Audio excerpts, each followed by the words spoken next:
Sound ready, 3, 2, 1, action. Assalamualaikum warahmatullahi wabarakatuh. Om Swastiastu, Namo Buddhaya, salam kebajikan.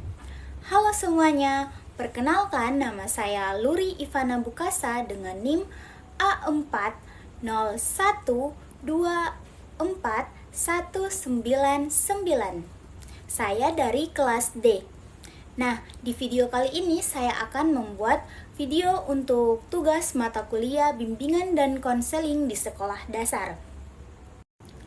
Nah, untuk tugas kali ini di sini saya memilih tugas pilihan 1, yaitu membuat video kasus fiksi tentang seorang individu yang memerlukan layanan bimbingan dan konseling.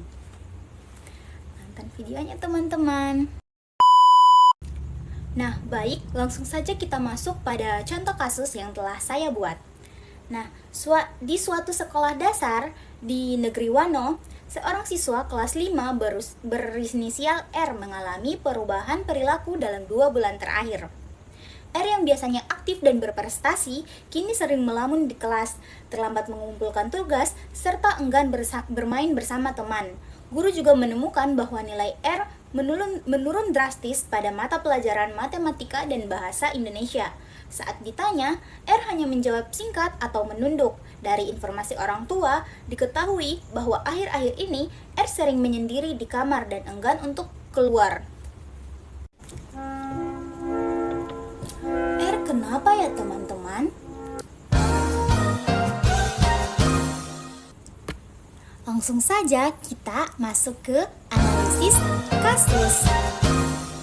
Nah, analisis kasus dengan teknik pemahaman individu. Untuk memahami kasus R, konselor menggunakan teknik pemahaman individu, yaitu proses mengenali siswa secara menyeluruh melalui berbagai aspek. Nah, di sini kita perlu melakukan observasi langsung.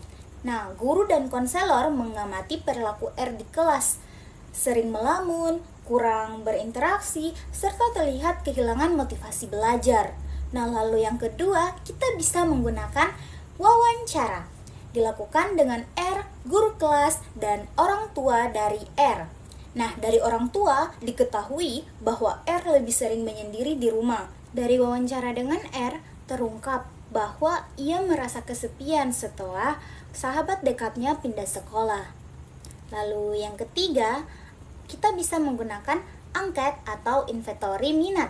Nah, menggunakan instrumen sederhana untuk mengetahui minat belajar dan hobi R. Hasilnya menunjukkan bahwa R masih suka menggambar, tetapi kehilangan semangat ketika belajar kelompok. Lalu yang terakhir, kita dapat menggunakan studi dokumentasi. Nah, konselor meninjau catatan nilai, absensi, dan catatan guru. Nah, dari situ terlihat penurunan nilai sejak 2 bulan yang lalu, seiring perubahan perilaku dari R. Setelah memahami analisis kasus tadi, nah sekarang strategi apa yang kita dapat lakukan untuk membantu si R? Baik, selanjutnya, strategi pemahaman individu yang efektif untuk membantu R agar R dapat mengatasi masalahnya, yaitu sebagai berikut. Yang pertama, kita bisa melakukan pendekatan personal, di mana konselor membangun komunikasi hangat dengan R melalui percakapan ringan sehingga R merasa aman untuk bercerita. Lalu tips yang kedua ada konseling individual, di mana dilakukan secara tatap muka untuk membuat R mengekspresikan perasaan kesepian dan kehilangan sekaligus memberikan dukungan emosional untuk R. Lalu strategi atau tips yang ketiga, kita bisa menggunakan penguatan positif, di mana guru memberi apresiasi kecil ketika R aktif di kelas untuk memulihkan rasa percaya dirinya. Lalu tips yang keempat, kegiatan sosialisasi bertahap, di mana guru melibatkan R dalam kelompok belajar kecil sesuai minatnya, misalnya menggambar, agar R kembali memiliki teman baru. Dia tidak hanya terpaku pada sahabatnya yang telah berpindah ke sekolah lain itu. Lalu tips yang terakhir, kita bisa menggunakan kolaborasi dengan orang tua, di mana orang tua diminta lebih sering meluangkan waktu berkualitas bersama R, serta mendukung hobi R agar ia merasa dihargai di rumah. Nah, dengan cara itu menurut saya dengan seiring berjalannya waktu, R dapat mengembalikan semangatnya seiring dengan perpindahan sahabatnya tersebut. Nah, dengan strategi tadi itu sangat diharapkan untuk R perlahan mampu menyesuaikan diri kembali, bersemangat belajar, dan membangun hubungan sosial yang positif dengan teman-teman yang lainnya. Dia tidak hanya berpaku pada satu kesedihan yang menyebabkan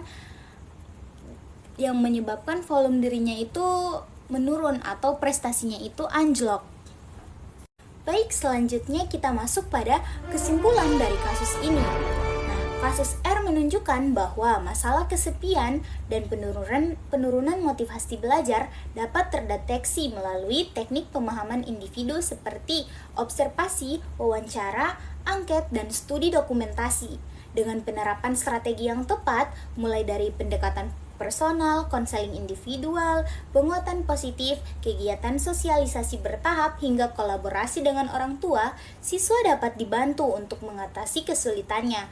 Hal ini menegaskan bahwa bimbingan dan konseling di sekolah dasar berperan penting dalam mendukung perkembangan akademik, sosial, dan emosional siswa secara utuh.